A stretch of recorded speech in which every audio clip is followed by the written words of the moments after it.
Former Speaker of the House, Newt Gingrich. Newt, great to see you. Thank you for being here. We're going to get into the whole price control business in just a second. I want to first talk about our sitting president of the United States doing the opening act tonight, the indignity of a man who clearly wanted to run for a second term, who was not allowed to run. And now you have people like Senator Chris Coons trying to rewrite the history of what actually happened just a couple of weeks ago. I want to play Senator Coons and get your reaction. Roll tape. I think President Biden just made one of the most selfless decisions of any elected official I've ever seen in choosing to step aside and let his trusted, valued vice president step forward as our standard bearer for this election. He always wanted to be a transition to the next generation of leadership. Newt choosing to step aside. I mean, by all accounts, there was no choice made. What do you will his revisionism stand the test of time? No, it's silly. Look, the fact is, Joe Biden is not passing the torch. Nancy Pelosi and a bunch of other bosses took the torch out of his hand, told him if he didn't announce he was stepping down, they would throw him out. He accepted grudgingly and I think bitterly that he would face reality, that after the debate that he lost to Trump so badly that there was no support left for him. But this is not a pleasant passing of the torch. This is a bye-bye Joe because it was inconvenient to the Democratic Party to have somebody that they were pretty sure was going to lose. And then, of course, he passed it on to Kamala Harris, the vice president, who was running around talking about that when she's in on day one. Well, this is, I think, day 1,307 of her vice presidency. That's right. She can't get away from the fact that it was the Biden-Harris ticket. It was the Biden-Harris plan, that she voted to break the tie in the Senate several times on some of the biggest spending bills. But she would like to, which I think she won't be able to get away with. But also, what torch is she passing? She's passing over. She's taking a socialist path right now. I mean, that became clear by what we heard on Friday, which was an extraordinary pile-on of socialist ideas, wage and price controls on supposedly only if there is price gouging. Of course, she'll change the rules of what price gouging actually is to effectuate that process of price controls. But price controls on food, on housing, rent control, nationalized rent control, and of course, she believes in socialized medicine. So food, rent, and health care will be controlled by the government. Doesn't that make us all wards of the state? Well, it's almost nutty. They've spent the last couple of weeks trying to move her to the center, trying to claim she was not a San Francisco radical. And then she goes out on the Friday before the convention and gives this speech, which is pure big government socialism. Now, at a political level, we run a project called the America's New Majority Project. Our polling indicates that about 16% of the country favors big government socialism. About 59% favor free market capitalism.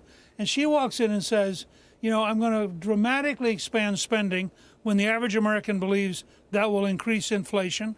I'm going to make the government deficit even bigger when the average American wants her to be cutting the size of government. And by the way, I'm going to put a bureaucrat in every grocery store and have a lawyer at every meeting of businesses. And everybody, I think the average American just knows, trying to reinvent Venezuela or the Soviet Union is a really dumb idea and will ruin the country permanently. So I do not understand how she could have made this speech and why her team thought this was a smart idea. And who is her team? I mean, first of all, you're right. The timing was just extraordinarily bad. She's already trying to explain away things that she said years ago about socializing medicine. Now she's got to, during this week, she has to disavow what she just said on Friday. I mean, it's just extraordinary. But what does that tell you about the team? Clearly, these are not ideas or these are not plans that she invented herself. Who's telling her all this? Well, I don't know, but when you're a left-wing Democrat and you give a speech that the Washington Post attacks, Yes. You've done something wrong. And I think that when the average American looks at what she wants to do, and now you have her on tape. This is not, oh, that was 10 years ago. Right. This is last Friday. And I think that speech will be more important in defining her this fall than her acceptance speech on Thursday night, because that speech is so radical and so much big government socialism that if the Trump people just work at it, they're going to make sure that every single American knows the level of government control she stands for and the disaster that would be economically. Well, you mentioned the Washington Post. There was also the New York Times. Jason Furman, a former Obama advisor, said it was a nutty idea. Even CNN, I saw top CNN economic analysts saying that it was reminiscent of what they had in Venezuela or the old Soviet Union. So I really don't know the timing, as you mentioned, of this thing and the actual substance, such as it is, of a socialist economic plan. Do you think she's going to try to bury it this week, or will she somehow be forced to revive that plan during some speech that she's going to make at the end of the week? I think they just gave Donald Trump the debate. Yeah. I mean, all Trump has to do is walk into the debate and say, how are you going to do all this? How many bureaucrats are you going to hire? Yes. How many government lawsuits are you going to create? And she will never dig her way out of the hole she's created. And you know what really got under my skin was hearing her use a phrase that I first heard from Newt Gingrich back in 1983, the Opportunity Society. She claims that this huge, tremendous increase in the role of government in our lives, in the food we eat, our housing, and of course our health care, that this is all an opportunity society, which of course you phrased as a conservative opportunity society. Where did she get that phrase? Well, it works. I'm sorry. Forgive me, Newt. Let me just play it so for those who hadn't heard it. I realize we now have the soundbite. Roll that tape.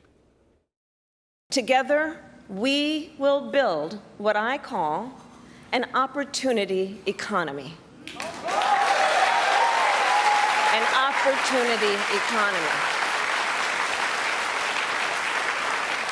An economy where everyone can compete and have a real chance to succeed. She mentions opportunity, she mentions competition, and here's from the New York Times, a piece in 1983. It says, Mr. Gingrich is an avid phrase maker, and he has dubbed his vision of the future the conservative opportunity society. So she's not only branching out in terms of her socialist economic policy, but also in terms of what you mentioned 40 years ago. Well, look, it's language which works. It was language which enabled us to win control for Republicans for the first time in 40 years. I think it's something that Donald Trump believes in deeply.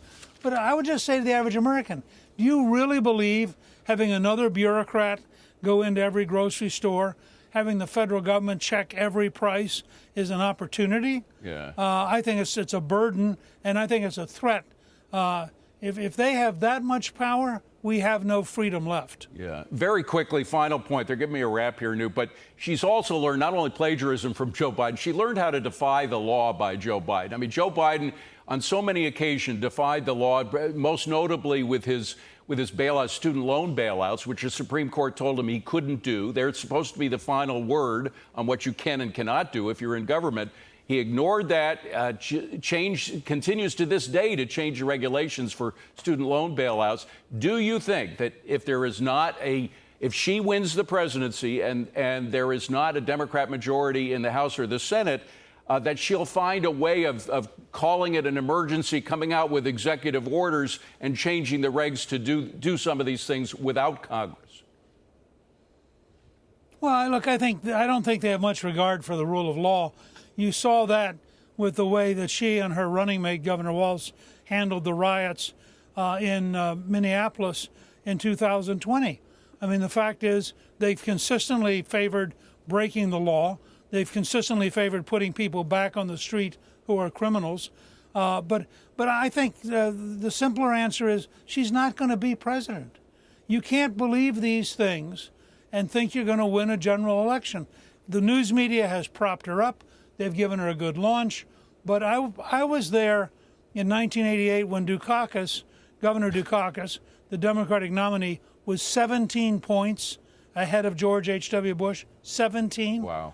And he collapsed when people realized how liberal he was. Her speech Friday was the beginning of the end of the Harris campaign. All right.